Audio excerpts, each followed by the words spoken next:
Oke, selamat pagi semua ya. Perkenalkan nama saya Wica, yang di sini akan memberikan materi seperti yang disampaikan Kak Eca tadi terkait karya ilmiah para juara. Asiknya meneliti. Nah, kemudian bagian-bagian dalam laporan penelitian itu ada beberapa. Nah, di sini aku akan sampaikan secara garis besarnya aja. Dalam menyusun abstrak itu ada beberapa yang diperhatikan. Nah, abstrak ini merupakan ringkasan isi dari sebuah karya ilmiah untuk membantu pembaca agar mudah dan cepat memahami tujuan dari karya ilmiah yang ditulis. Nah, jadi intinya adalah ringkasan isi yang membantu pembaca dalam memahami tujuan. Makanya abstrak itu harus dibuat sesingkat mungkin, kata-katanya jangan melebar kemana-mana, to the point aja. Apa yang ingin disampaikan ya udah sampaikan aja gitu. Nah, makanya di sini sebenarnya ini bukan acuan baku, ini bisa menjadi referensi saja bagi adik-adik. Apa yang ditulis di abstrak dan berapa kalimat yang disarankan di dalam penelitian itu. Ini tanpa sumber ya, tapi berdasarkan pengalaman pribadiku aja dalam membina atau mentorin adik-adik dan juga membuat abstrakku sendiri. Gitu. Nah, jadi adik-adik dalam abstrak itu yang terdiri dari maksimal 250 kata biasanya, latar belakangnya itu bisa dibuat dalam 2 kalimat aja. Bisa dibuat dalam 2 kalimat aja. Jadi benar-benar permasalahan yang penting untuk disampaikan di sana. Makanya 2 kalimat ini dialokasikan untuk penjelasan masalah yang umum, baru kalimat kedua dialokasikan untuk permasalahan yang khusus gitu. Khusus ini maksudnya apa yang benar-benar ada ingin selesaikan masalahnya. Umum artinya dalam cakupan yang lebih luas. Nanti aku akan sampaikan. Kemudian kalimat berikutnya menyampaikan tujuan. Tujuan ini cukup 1 kalimat aja secara singkat. Ingin mengerjakan apa, ingin menghitung ini, ingin menciptakan alat yang bisa bla itu bebas. Tapi usahakan 1 kalimat aja, jangan panjang-panjang. Kemudian di bagian metode, nah ini bagian metode lumayan penting dalam abstrak. Bisa adik-adik dalam 3 kalimat. Yang itu kalimat pertama bisa jadi waktu dan tempat gitu adik-adik sampaikan. Itu penting. Soalnya kalau misalkan waktunya cuma 1 hari atau 1 minggu gitu, itu kurang dapat dipercaya sebagai sebuah penelitian yang utuh. Nah, tempatnya juga bisa jadi tempatnya tidak proper untuk sebuah penelitian. Makanya ini sangat penting dalam penyampaian waktu dan tempat. Kemudian kalimat kedua bisa disampaikan tentang objek penelitiannya apa yang diteliti, kemudian apa yang diambil datanya. Misalkan objek penelitiannya itu adalah siswa SMP atau mungkin ibu-ibu PKK atau bapak-bapak nelayan gitu. Itu disampaikan. Kemudian data. Nah, datanya itu bagaimana data itu diolah, dianalisis, metodenya seperti apa itu harus disampaikan. Saya rasa 3 kalimat ini minimal. Jadi kalau misalkan ada ditambahkan lagi boleh gitu. Nah, kemudian untuk penyampaian hasil itu bisa dalam 3 kalimat, mungkin 5 kalimat boleh, tapi jangan terlalu banyak. Hasil ini di abstrak tidak terlalu detail untuk disampaikan, tapi secara umum aja hasilnya apa. Tapi jadi kalau misalkan ada hitung-hitungan yang terlalu ribet atau terlalu banyak itu nggak perlu. Pokoknya hasilnya aja gitu. Hasil akhirnya aja disampaikan di sini. Nah, kemudian kata kunci dalam abstrak itu, jadi kan setelah 250 kata, nah di bawahnya itu ada kata kunci. Nah, kata kuncinya itu dapat berupa kata atau dapat berupa frasa. Kata itu adalah tunggal gitu, misalkan seperti cuaca. Nah, cuaca, gunung, planet, segala macam itu berupa kata. Nah, sedangkan frasa itu adalah gabungan kata yang mengandung satu arti. Misalkan cuaca mendung, nah itu kan memiliki satu arti, tapi dia terdiri dari 2 kata yang sebenarnya menjadi satu kesatuan gitu. Misalkan planet bumi, misalkan gunung tinggi gitu. Nah, ini sebagai acuan aja, tidak menjadi acuan baku tapi sebagai referensi aja begitu. Nah, memang agak susah awalnya dalam menyusun abstrak, makanya emang perlu pengalaman atau mungkin perlu diskusi gitu. Kemudian nah latar belakang ini bisa dikatakan latar belakang ini adalah muka atau wajah dari penelitian yang adik-adik bikin gitu.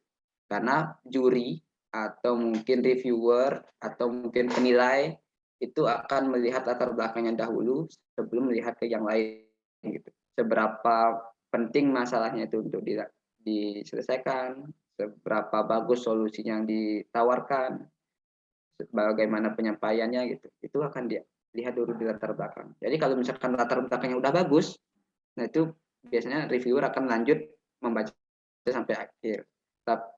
Semangat itu untuk membacanya sampai akhir. Tapi kalau latar belakangnya masih berantakan atau tidak terstruktur, itu biasanya dibacanya agak kurang semangat gitu, atau mungkin udah hilanglah interestnya atau ketertarikannya terhadap penelitian itu kalau memang latar belakangnya disampaikan dalam hal yang tidak terstruktur.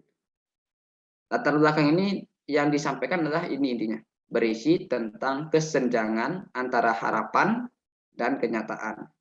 Jadi misalkan harapannya adalah daging sapi di Indonesia ini tercukupi setiap tahunnya, tapi kenyataannya tidak tercukupi. Nah, gitu. Gampangnya seperti itu. Nah, harapannya orang-orang atau rakyat Indonesia itu dapat menikmati pendidikan yang sama di setiap daerah, tapi kenyataannya ada yang tidak gitu. Jadi dari masalah itu yang akan adik-adik carikan solusi atau mungkin adik-adik teliti gitu. Nah, latar belakang ini bersifat naratif. Naratif itu maksudnya dapat berupa cerita yang runtut dari awal sampai akhir gitu. Jadi mirip-mirip dengan cerpen gitu atau mungkin dongeng gitu. Jadi buat alur penyampaiannya itu seenak mungkin, serapi mungkin. Jadi sebagai pembaca juga enak untuk membacanya, tertarik untuk membaca sampai akhir. Itu naratif. Ini benar-benar harus diperhatikan bagaimana caranya membuat latar belakang yang naratif. Untuk bisa menjadi naratif ini, aku biasanya pakai struktur yang piramida terbalik. Piramida terbalik itu kan, piramida kan bentuknya segitiga. Kalau terbalik ini bentuknya segitiga terbalik kayak ini. Nah, ini yang paling awal, paragraf awal itu adalah masalah yang umum, kemudian ke bawahnya mengkhusus, kemudian ke bawah lagi baru mengkhusus membahas tentang solusi yang adik-adik tawarkan atau penelitian yang akan dilakukan. Misalkan di paragraf pertama, permasalahan umum itu disampaikan secara eksplisit atau secara langsung aja disebutin gitu. Misalkan tadi aku bilang kebutuhan di Indonesia ini cukup tinggi, namun tidak bisa dipenuhi oleh pemerintah. Gitu. Nah, itu kan permasalahan yang umum terjadi di Indonesia. Kemudian kamu sampaikan masalah khususnya seperti apa? Masalah khususnya seperti yang terjadi di daerah Purworejo gitu misalkan, di mana masyarakat di sana kesulitan untuk mencari daging sapi gitu misalkan. Itu kan udah mengkhusus di satu daerah dan urgensinya saat ini harus disampaikan itu. Kenapa sih orang-orang itu butuh daging sapi gitu? Jangan-jangan emang cuma pengen foya-foya aja atau emang benar-benar perlu tuh untuk keperluan lebaran atau mungkin upacara adat dan sebagainya kan kita nggak tahu harus disampaikan di sana. Kemudian kamu sampaikanlah apakah sudah ada solusi sebelumnya, entah itu dari pemerintah, entah itu dari masyarakatnya, entah itu dari pihak lain. Apakah sudah ada solusi sebelumnya dan kalaupun sudah ada apa kelemahan solusi itu? Mungkin kelemahan solusinya adalah kurang sosialisasi atau mungkin hanya menyelesaikan masalah di hilir tapi masalah di hulu itu tidak diselesaikan itu misalkan. Nah, baru nanti di kalimat terakhir, kalimat yang benar-benar mengkerucut tajam seperti ini adalah solusi yang adik-adik tawarkan atau penelitian yang hendak adik-adik lakukan gitu. Jadi ingat ini biasanya kalau penelitiannya sudah terstruktur piramida terbalik ini, sisi naratifnya dari latar belakang itu akan muncul gitu. Soalnya ada beberapa yang adik-adik kesulitan dalam menyusun latar belakang. Jadi ada yang disampaikan permasalahan umum semuanya. Tiba-tiba nanti ingin bilang solusi yang ditawarkan. Itu kan nggak runtut ceritanya. Kemudian latar belakang ini yang penting juga adalah keterkaitan antar paragrafnya. Yang aku temukan ada adik-adik SMA ini agak kurang bisa gitu membuat keterkaitan antar paragraf. Artinya topik di kalimat terakhir di paragraf pertama itu harus ada kaitannya dengan kalimat pertama pada paragraf kedua. Nah contohnya ini. Adik-adik bisa lakukan skema pengantar. Jadi paragraf pertama merupakan pengantar untuk paragraf kedua. Nah, misalnya nutrisi yang cukup sangat dibutuhkan oleh semua jenis unggas. Salah satunya adalah ayam. Nah, ini kan merupakan kalimat pengantar. Nah, kalimat berikutnya adalah hal yang membahas lebih detail tentang ayam dan nutrisi yang diperlukan. Nah, jadi intinya yang pertama adalah pengantar, paragraf kedua menjelaskan lebih detail. Atau skema yang kedua, adik-adik bisa gunakan skema alasan. Jadi paragraf pertama merupakan dampaknya, kemudian paragraf kedua merupakan alasan kenapa dampak tersebut muncul. Gitu. Misalkan ini, ayam broiler ayam yang paling diminati di Indonesia. Nah ini kan fenomena sosial atau dampak sosial gitu. Nah alasan dari dampak ini apa sih? Nah itu dijelaskan di paragraf kedua. Nah kalau adik-adik bisa membuat seperti ini, itu keterkaitan antar paragrafnya akan bagus. Makanya ini poin yang pertama tadi naratif. Sisi membangun cerita adik-adik akan runtut atau berurutan dari awal sampai akhir sehingga pembaca itu akan tertarik itu membaca latar belakang adik-adik. Bukan sekedar menjabarkan masalah-masalah, tapi secara membacanya juga enak. Nah sebenarnya ada banyak skema, tapi aku kasih 2 contoh ini aja gitu. Nanti karena tergantung bagaimana gaya penulisan adik-adik masing-masing gitu. Nah, kemudian terkait tujuan penelitian, ini harus tegas dan jelas, serta mengindikasikan mengenai apa yang akan diteliti dan atau ingin dicapai dalam penelitian. Ini harus tegas dan jelas. Dan kelemahan-kelemahan yang aku temukan atau kami temukan dalam mementori itu banyak gitu. Beberapa diantaranya seperti ini. Redaksi tujuan sama dengan masalah gitu. Sebenarnya nggak apa-apa sama. Sebenarnya harusnya mirip, bukan sama. Jadi masalahnya apa? Kalimatnya di rumusan masalah misalkan bagaimana efektivitas metode ini dalam pelaksanaan program ini. Jadi tujuannya adalah untuk mengetahui efektivitas metode ini dalam program ini. Harusnya seperti itu, tapi tujuannya ini biasanya ada yang menyamakannya dengan masalah. Kemudian terlalu banyak tujuannya. Tadi aku sampaikan, jangan berlaku atau berlagak terlalu superior. Jangan merasa diri bisa menyelesaikan semuanya. Emang bagus gitu, cita-citanya mulia. Cuma kalau setaraf SMA atau mungkin setaraf tim dengan 2 anggota, itu lebih baik hanya beberapa aja. Kalau bisa satu ya udah satu tujuan gitu. Kalau agar bisa benar-benar fokus dan pembahasan hasilnya itu akan lebih mendalam gitu. Nah itu yang lebih disukai oleh juri atau reviewer biasanya. Ketimbang adik-adik memiliki banyak tujuan tapi dibahasnya sedikit-sedikit gitu. Nah itu ya. Karena setingkat profesor pun atau dosen pun itu beliau tidak pernah menuliskan banyak tujuan sebenarnya. Jadi hanya beberapa. Kalau ada tujuan yang lain itu dibuat paper khusus atau karya ilmiah khusus lagi gitu. Agar tidak terlalu banyak. Kemudian tujuan penelitian ini ada yang menulisnya sebagai tujuan dari pembaca. Ini sebenarnya salah. Jadi ada tujuan penelitian yang untuk memahami isu terkait kelaikan minyak goreng, gitu. Atau untuk mengetahui solusi yang ditawarkan dari pemerintah. Gitu. Untuk memahami isu dan untuk mengetahui kan sebenarnya tujuan dari pembaca untuk membaca ilmiah adik-adik itu bukan tujuan penelitian kamu, tapi tujuan penelitian kamu adalah untuk menyelesaikan masalah yang tadi, bukan untuk memberitahu pembaca. Tapi terkadang memang tujuan penelitiannya mengedukasi pembaca, ya itu beda lagi. Kemudian ada lagi yang tujuan penelitiannya tidak berkaitan dengan penelitian yang dilakukan. Misalkan penelitian yang dilakukan itu terkait dengan bagaimana cara ternak sapi itu ingin nafsu makannya tinggi gitu.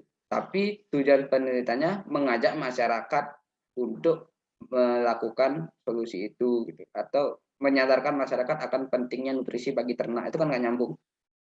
Gitu. Jadi disesuaikan ini memang agak sulit kalau memang dibicarakan seperti ini. Tapi nanti ketika dalam prosesnya dia akan menemukan sendiri. Nah, manfaat penelitian ini baik di tingkat apapun, SMP, SMA, bahkan sarjana pun pembagiannya biasanya seperti ini. Ada yang teoritis, ada yang praktis. Gitu. Nah, kalau yang teoritis itu aspek yang dibahas adalah tentang pengembangan ilmunya. Jadi misalkan dalam hasil dari penelitian adik-adik ini dapat mengembangkan ilmu, misalkan dalam membangun metode baru, atau adik-adik sampaikan bahwa penelitian ini dapat membuat adik-adik menerapkan ilmu pengetahuan dan teknologi untuk menyelesaikan permasalahan masyarakat gitu misalkan. Atau adik-adik bisa sampaikan bahwa hasil penelitian ini dapat menambah referensi baru bagi masyarakat dalam memecahkan permasalahan yang ada di tengah-tengah mereka gitu misalkan. Itu kan secara teoritis. Tapi secara praktis itu lebih mengarah ke kegunaan praktisnya. Misalkan adik-adik tadi mau bikin alat tentang bagaimana perbedaan untuk membedakan buah yang busuk dan juga yang tidak gitu misalkan. Jadi kegunaan praktisnya adalah disampaikan bagi siapa. Nah, kalau yang tadi kan contohnya bagi petani gitu, petani buah. Kemudian dalam hal apa? Dalam hal mempercepat proses pengidentifikasian buah busuk gitu misalkan, sehingga nanti penghasilannya dapat bertambah dan mengurangi biaya produksi gitu. Itu lebih ke praktisnya, ke praktikalnya, sedangkan teorinya ini lebih ke pengembangan ilmu. Nah, ini harus adik-adik pelajari. Dan di tinjauan pustaka berupa teori yang relevan sebagai dasar untuk mengkaji masalah yang diajukan. Kesalahan-kesalahan umum penulisan tinjauan pustaka SMA atau SMP itu biasanya dia menuliskan tinjauan pustaka yang tidak berhubungan dengan topik, skripsinya terlalu jauh atau melebar. Contohnya mereka yang tadi aja dari kita pakai contoh, ingin mengkaji tentang membuat alat untuk mengetahui atau mengidentifikasi buah busuk dan buah yang segar. Tapi yang disampaikan adalah sejarah dari buah apel gitu misalkan. Atau yang disampaikan bagaimana harga fluktuasi harga apel di Indonesia gitu. Itu emang ada hubungannya tapi tidak berhubungan langsung dengan topik yang ingin diselesaikan. Jadi misalkan kalau yang tadi ingin membuat alat pengidentifikasi buah apel busuk, ya udah disampaikan apel busuk itu ciri-cirinya seperti apa sih yang dapat diamati secara fisika atau secara biologis kah dan lain sebagainya. Kemudian bagaimana teori-teori yang berkaitan dengan alat yang akan yang akan dibuat, misalkan menggunakan microcontroller misalkan Arduino, ya udah sampaikan kegunaan Arduino yang berhubungan dengan topik tersebut, atau menggunakan sensor-sensor, ya udah sampaikan kegunaan sensor yang berhubungan dengan itu. Jangan terlalu jauh sampai sejarah Arduino, sejarah sensor ini, itu terlalu jauh hubungannya dengan jadi tinjauan pustaka ini harus dibuat juga menarik. Jangan terlalu banyak informasi sehingga tidak jelas ingin menyampaikan apa. Kemudian biasanya kelemahan lainnya adalah alurnya tidak berurutan atau tidak kronologis. Nah, jadi makanya penting tadi piramida terbalik itu, bagaimana adik-adik menyampaikan hal yang benar-benar urgent untuk di pertama, nah detail-detail kecilnya yang lain itu di bagian akhir. Nah, itu pada urutan kalau sudah seperti itu. Nah, kemudian kesalahan umum yang lain adalah referensinya kurang. Jadi kalau tinjauan pustaka, namanya tinjauan pustaka itu harus berdasar pustaka yang sudah ada, kemudian itu tujuannya untuk mendukung teori atau hal yang ingin ada di itu. Jadi referensinya itu harus banyak. Nah, metode penelitian tadi aku sampaikan sebenarnya banyak ya metode penelitian, aspek yang harus dipelajari aja. Variabel secara sederhana ada sesuatu yang diteliti. Udah itu aja. Sesuatu yang diteliti. Variabel itu sebenarnya ada banyak, tapi yang paling umum diketahui anak-anak SMA adalah yang terikat dan juga yang variabel yang bebas. Terikat ini adalah variabel yang dipengaruhi, sedangkan variabel bebas adalah variabel yang memengaruhi. Contohnya, variabel terikatnya adalah raihan prestasi. Raihan prestasi dipengaruhi oleh motivasi belajar. Bisa dipengaruhi oleh contohnya penyakit timbulnya penyakit dipengaruhi oleh pola hidup yang sehat atau pola hidup yang kurang sehat gitu misalkan. Kekayaan dipengaruhi oleh kebiasaan menabung atau kebiasaan boros. Nah, kalau dibalik juga itu akan sama juga. Motivasi belajar memengaruhi raihan prestasi. Kesuburan tanah akan memengaruhi hasil panen. Pola hidup yang sehat akan berpengaruh kepada penyakit atau timbul atau tidaknya penyakit. Dan kebiasaan menabung akan berujung atau mempengaruhi kekayaan. Gitu. Jadi sederhananya seperti itu. Jadi adik-adik harus paham hal dasarnya seperti ini. Kemudian metode penelitian berikutnya aku sampaikan terkait populasi dan sampel. Populasi itu aku sering mikirnya ini bahwa ini adalah sebuah telur ceplok. Jadi bagian putih dari telur itu adalah populasi gitu, yang luas. Gitu. Sedangkan bagian kuning telurnya itu adalah sampel, bagian yang ada di dalam populasi tapi dalam skala yang lebih kecil. Jadi populasi ini adalah objek-objek penelitian yang secara umum. Nah, kemudian secara khususnya kita sebut sampel.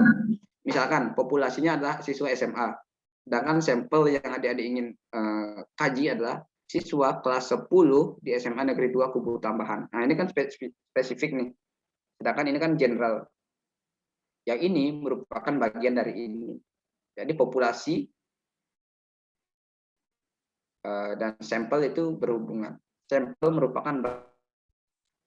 Nah, contoh lainnya petani padi. Ini kan populasi, sangat kita nggak tahu petani padinya siapa. Tapi adik-adik bisa spesifikkan menjadi petani padi usia 30 tahun ke atas di Mojokerto. Nah, ini kan udah mengerucut. Jadi adik-adik dalam membuat penelitian itu akan gampang itu. Objeknya siapa, sampelnya siapa, yang ingin diambil datanya siapa. Udah jelas bahwa petani padi yang harus 30 tahun ke atas dan harus bertempat tinggal di Mojokerto. Soalnya kalau adik-adik cuma mencantumkan petani padi kan ini random. Bisa petani padinya yang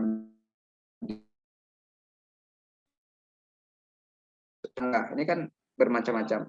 Tapi adik-adik bisa dibatasi menjadi ibu rumah tangga yang berjualan online. Jadi arah akan lebih jelas. Kemudian subjek dan objek ini subjeknya lebih mengarah ke orangnya, sedangkan objeknya lebih mengarah ke apa yang diteliti dari orang tersebut. Misalkan subjeknya siswa SMA, nah dari siswa SMA ini kita ingin mengkaji minat dan bakat akademiknya. Misalkan subjeknya petani padi, dari petani padi ini kita ingin mengkaji atau mengetahui terkait pengetahuannya dalam sistem irigasi persawahan. Kemudian subjeknya misalkan ibu rumah tangga, yang ingin kita kaji dari beliau adalah pengetahuannya terkait keuangan dan administrasi gitu misalkan. Nah, jadi subjek dan objek sederhananya adalah seperti itu. Nah, kemudian metode penelitian ini sebenarnya ada prosesnya ada banyak, tapi secara umum aku kelompokkan menjadi 4 ini. Itu data itu harus dikumpulkan dulu, diolah, dianalisis, baru disajikan. Nah, pengumpulan datanya itu ada banyak metode. Beberapa di antaranya bisa berupa wawancara, bisa dengan cara observasi atau pengamatan, atau menyebarkan angket atau kuesioner, dan juga dokumentasi.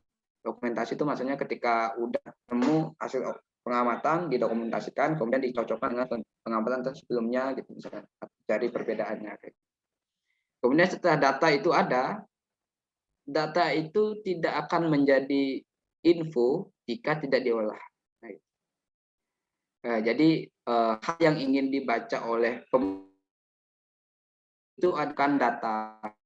Kalau data itu kan mentah banget dan kita nggak tahu maksud dari adanya data itu apa. Makanya perlu diaplikasikan nanti.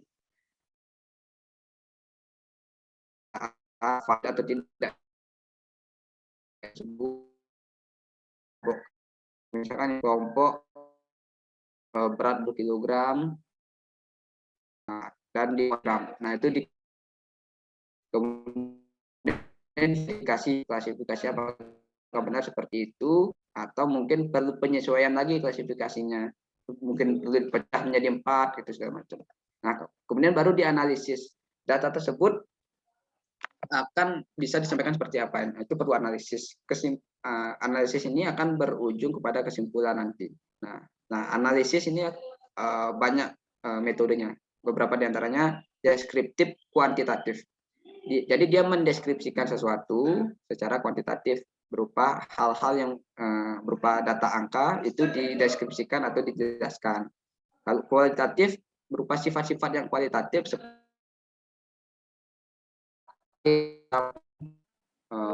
berwarna ungu,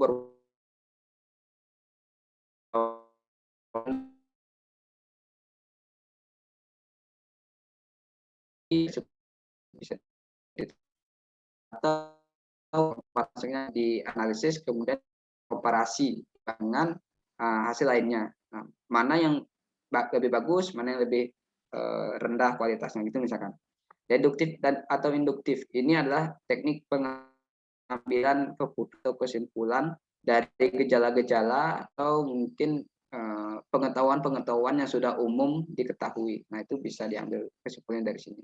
Kemudian uji statistik. Nah, uji statistik ini data yang banyak itu bisa diolah, bisa dianalisis dengan cara uji statistik dengan lebih gampang dibandingkan hanya menghitung secara manual. Kemudian penyajiannya ada banyak. Bisa berupa laporan penelitian, bisa hanya berupa abstrak, hanya 250 kata itu aja, atau bisa berupa berkas presentasi seperti yang aku lakukan sekarang ini, atau bisa berupa poster, atau bahkan bisa video penelitian itu bisa. Metodenya ada banyak. Kemudian hasil dan pembahasan. Hasil itu pemaparan deskriptif tentang apa yang ditemukan dalam penelitian. Jadi biasanya adalah hasil pengamatan yang dilakukan dengan observasi atau hasil penghitungan dengan statistik. Nah, ini hasilnya. Jadi sekedar menyampaikan aja, jangan dibahas dulu, jangan dijelaskan dulu gitu. Karena penjelasan atau pembahasan itu adalah di bagian pembahasan. Pembahasan itu merupakan paparan argumentatif dari hasil. Argumentatif itu maksudnya ada alasan atau mungkin ada mempengaruhi sehingga hasil tersebut muncul gitu. Jadi ada penjelasannya. Ini adalah pemaknaan atas hasil, interpretasi atau penafsiran atas hasil, pendapat atau argumentasi atas hasil penelitian. Nah, jadi dijelaskan secara runtut seperti ini. Misalkan adik-adik dapat satu ujian, kemudian memiliki argumentasi kenapa hasilnya seperti itu. Itu bisa disampaikan di sana. Ini aku tidak akan sampaikan secara detail karena nanti akan tergantung nanti bagaimana ide penelitian aja. Nah, kesimpulan dan saran. Kesimpulan dan saran itu biasalah seperti biasa. Deskripsi yang menjawab tentang pertanyaan penelitian tidak. Nah, ini kesalahan umum dari penulisan kesimpulan adalah ada yang mengulang tentang analisisnya. Jadi perhitungan segala macam diulang di sana, kemudian bagaimana cara pengambilan kesimpulannya diulang lagi di kesimpulan. Itu sebenarnya salah. Karena seharusnya kesimpulan itu jelas dan singkat. Jadi jangan terlalu jangan disampaikan metodenya seperti apa lagi. Hasilnya apa gitu. Hasilnya apa dan pembahasannya seperti apa secara singkat. Jangan sampai mengatakan atau memaparkan tentang metode lagi. Dan ini mestinya tidak mencantumkan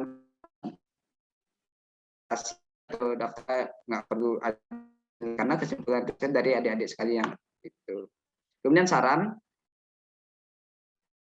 ini bisa berupa menyarankan untuk melakukan hal yang belum tersentuh dari penelitian adik-adik ini, karena mungkin kekurangan waktu, dana, dan sebagainya. Mungkin. Atau bisa jadi sarannya untuk hasil penelitian ini dimanfaatkan, bisa jadi menjadi pertimbangan menetapkan kebijakan pemerintah atau menyarankan kepada peneliti bagaimana dalam melakukan penelitian berikutnya. Gitu. Itu banyak tergantung ingin menyarankan. Nah, sumber pustaka ini sangat penting, sumber pustaka karena laporan penelitian ilmiah itu acaranya adalah pustaka di bagian latar belakang dan juga metodologi. Sumbernya bisa banyak, misalnya penelitian atau artikel penelitian, bisa dari buku, bisa dari proceeding seminar atau konferensi. atau bisa jadi dari tugas akhir sarjana atau skripsi, bisa dari tesis atau disertasi itu. Tugas akhir semester sarjana S1, S2, S3. Bisa jadi berupa dari website, tapi dengan catatan website ini terpercaya. Misalkan website resmi dari pemerintah .go.id itu domainnya, atau mungkin website resmi dari WHO, itu masih bisa dipercaya.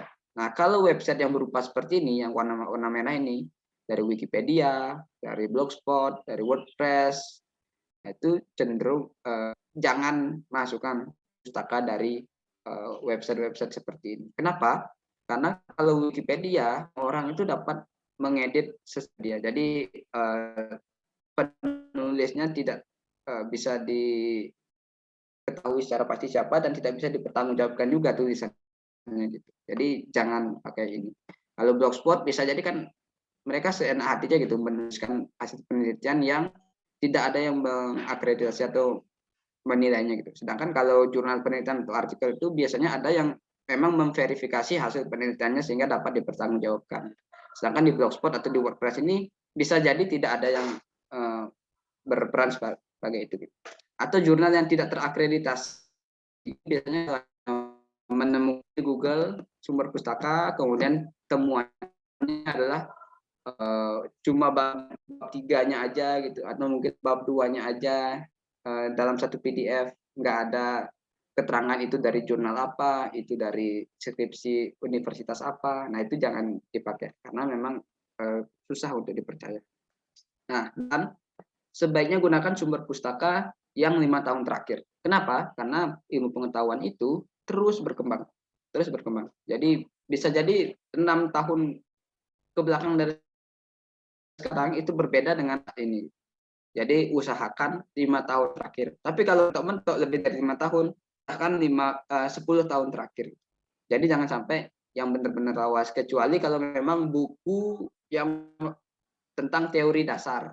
Nah, teori dasar gravitasi, relativitas itu kan memang tidak berkembang teori dasarnya. Itu boleh dengan sumber pustaka tahun yang lawas. Tapi kalau hasil-hasil penelitian atau tesis, seminar, disertasi itu usahakan 5 tahun terakhir.